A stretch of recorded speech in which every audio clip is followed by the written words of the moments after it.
What is digital duplicating? Who is RISO? What is RISO? What do people mean when they say RISO? I'm going to be talking all about RISO today because I recently acquired a RISO digital duplicator for myself, and I just want to answer a lot of questions that maybe people have.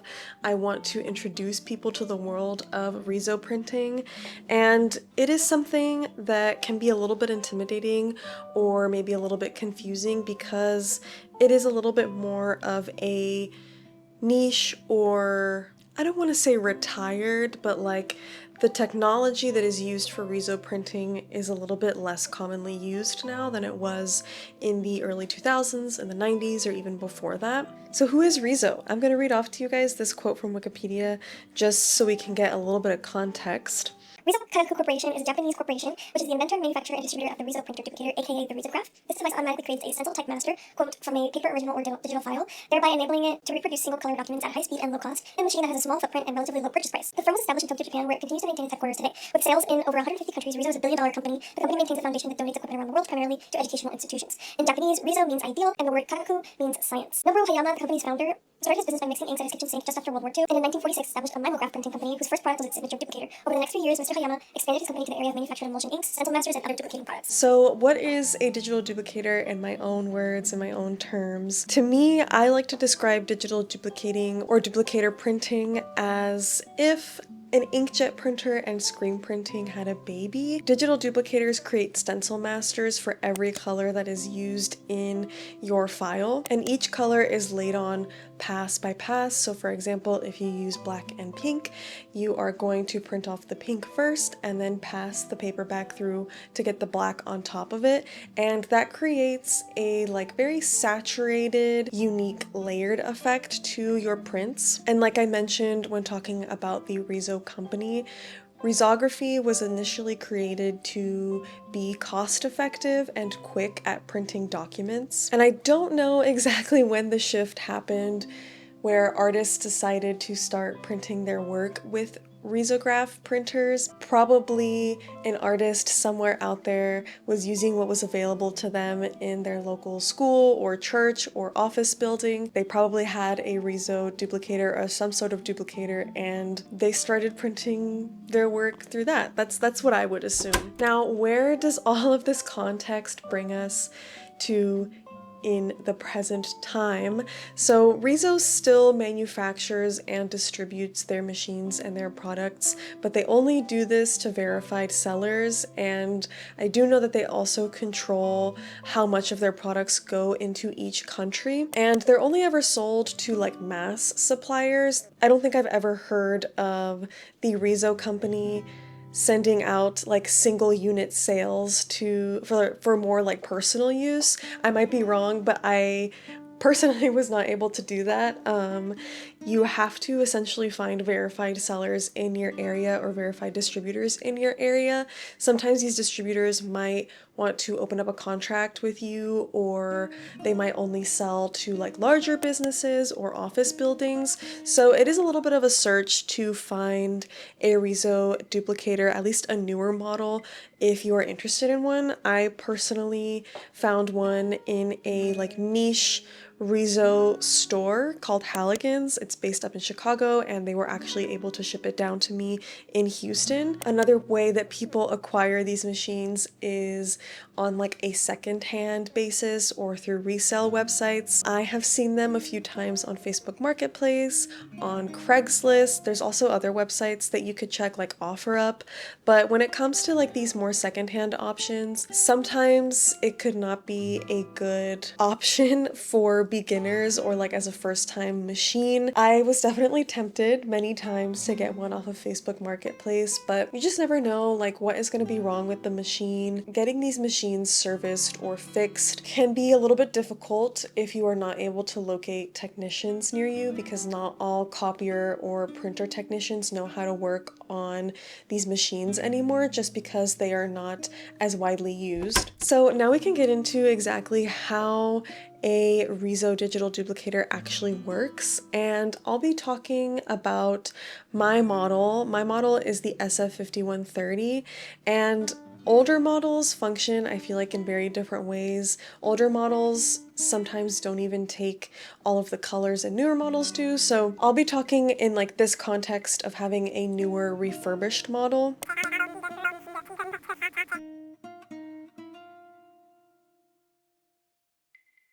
So essentially all of the work in the machine starts on top of the machine on the scanner.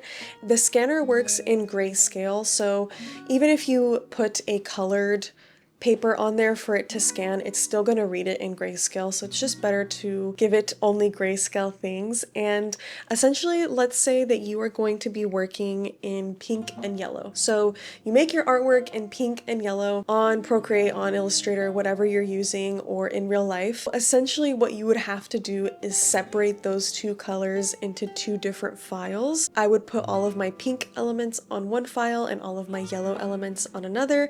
If you are working in a digital program, I, for example, work on Procreate, so I would put all of my pink elements on one layer and yellow elements on another, and then just turn off the pink layer, export the yellow layer, turn off the yellow layer, export the pink layer, if that makes sense. And I want to also export that in grayscale because, like I said, the machine reads in grayscale and you want to be able to manipulate just how dark your color is. So for example, for my pink, if I want something to be completely saturated, as dark as my pink ink can get, I am going to make that in my artwork file completely black. This is where swatches kind of come in handy. In my last vlog, I finally made myself RISO swatches, but the RISO can kind of read anything from like 20% opacity, if you want to think about it that way, 20% all the way to black. Anything lighter than 20%, in my opinion, it really does not read, or it really very rarely makes a difference. That is essentially how you want to set up your file. So for example, if I were to want to print off a fish that was going to be pink and yellow, then all of my pink elements, I'll pick some areas I want to be lighter gray, some areas I want to be black, blah, blah, blah. Print that off, like I said, and then the yellows, again, same thing. If I want something to be pure saturated yellow, I would make that area black. And then essentially what happens is you scan your file and it creates something called a master, which, as I mentioned before, is like a stencil. That's what the machine creates in order to know how much ink goes where. So I would do this again with every color. For example, again, if I'm using the yellow and pink example, I would put down my yellow file, make sure that my yellow color is in here, and then print that off. Once I'm ready for the pink, I would put my pink file in here, make the master, make sure everything is okay, and then print off the pink. Because of this means that a lot of times RISO prints are misaligned. In my opinion, I think that creates a really nice, unique quality to RISO prints. Now, obviously, you don't want your prints to be completely askew, unless that's the vibe that you're going for, then that's totally valid. But there is always going to be a sense of misalignment. At least for me, I very rarely can get things to align perfectly down to like every corner. There's always going to be some sense of misalignment, but that is just the nature of having to do each color individually instead of printing like an inkjet printer that prints from like top to bottom in full color. Now, I had mentioned we have to make sure that our color that is corresponding to our file is inside of the RISO, and that is because the way that they print out color is through color drums. So again, it is not like an inkjet printer where you just put in these little cartridges and it mixes all the colors together and reads all the colors at once in order to know how to apply them when it's printing.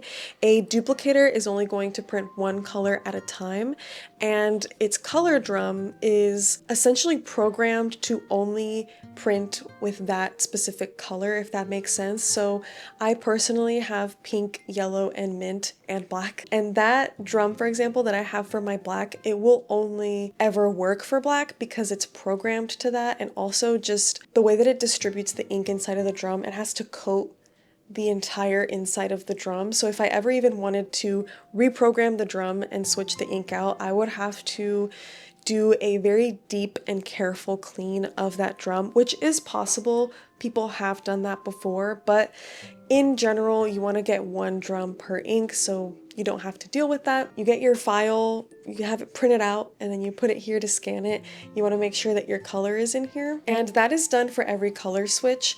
So it can seem a little bit tedious. That is just the nature of the duplicator. There are about 68 colors, at least according to Spectralite.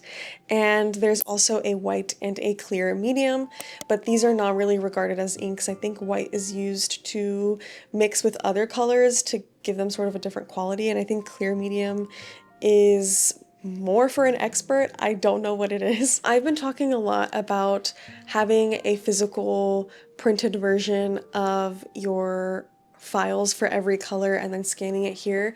There is an option where people like to connect their laptop to their RISO digital duplicator, and this machine actually did come with that program installed in it where I can connect my laptop and do the whole shebang of just like essentially making it work like an inkjet printer where you have it connected to your computer and you can just print off your files from there.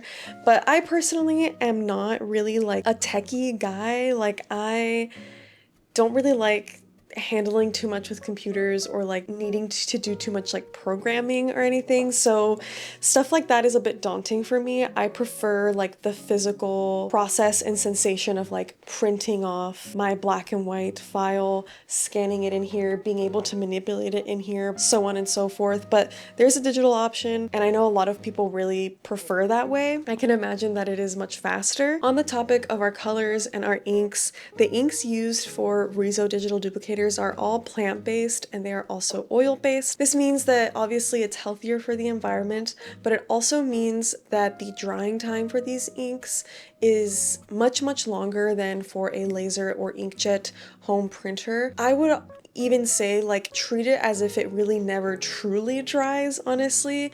But the reason that it's important to know that these colors and these inks take so long to dry is because this contributes to a lot of like smudging or roller marks whenever you are passing a paper through for the second, third, or fourth time after it's already had color laid onto it. I haven't really run into any crazy issues with that. I typically like to wait anywhere from like 10 minutes to an hour for it to dry.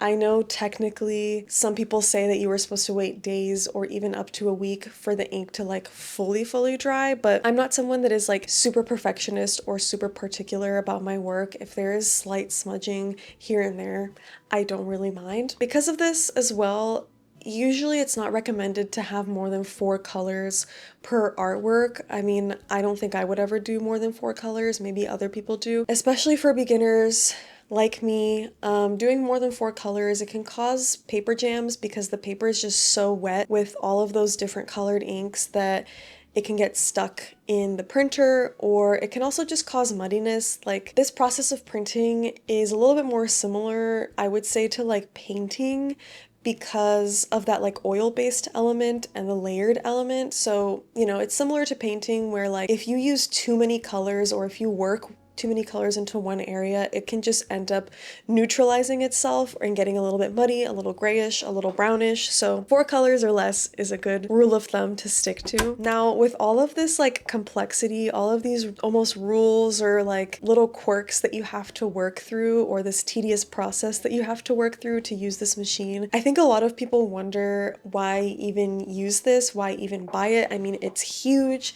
It literally goes up past my waist. It is like as big, almost as big as a washing machine, maybe a little bit smaller. So a lot of people might be wondering why use this instead of just using your regular home printer. And I think right now, especially, we are seeing the effects of, you know, this sort of hyper advanced technology and just how quickly and convenient things can be provided to us or things can get done. And convenience is nice, automation can be nice. Having it in every single aspect of our lives, you know, what is the end goal? And what is that taking from us? Like, what exactly are we automating? And I think especially in terms of artwork, I don't think that is a space or an area of life that should be or needs to be automated. And it doesn't always have to be convenient. I think convenience can also hinder creativity to an extent. I think it can kill character in your artwork. So that's not to say that if you print things on your normal printer, there's no character or quality to your artwork, because I get my artwork printed through a manufacturer and I used to print my stuff at home.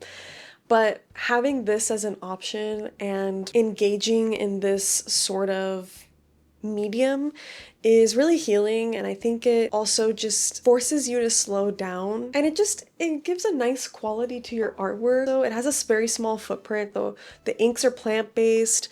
It is super energy efficient, and it's just fun. Like I think for me, someone who is super hands-on, loves to take on new skills, new projects, this has been really great for me. The look that you get from digital duplicating can just like not be replicated through anything else. I mean, I have RISO brushes on Procreate, and you can do things digitally or in real life to sort of manipulate it and give it that same feel, but it will never fully be replicated. This machine really does give off a completely unique end result.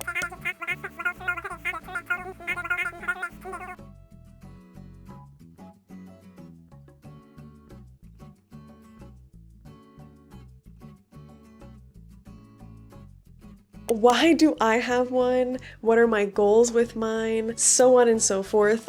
So this was a decision that my partner and I made. We decided to get this machine because my partner is a photographer. He does that as his hobby, and I think I, as a creative person, have always been able to access that creative part of myself, and it almost feels like this aspect of myself that the more I try to repress it, the more it's going to like burst out of me in different ways.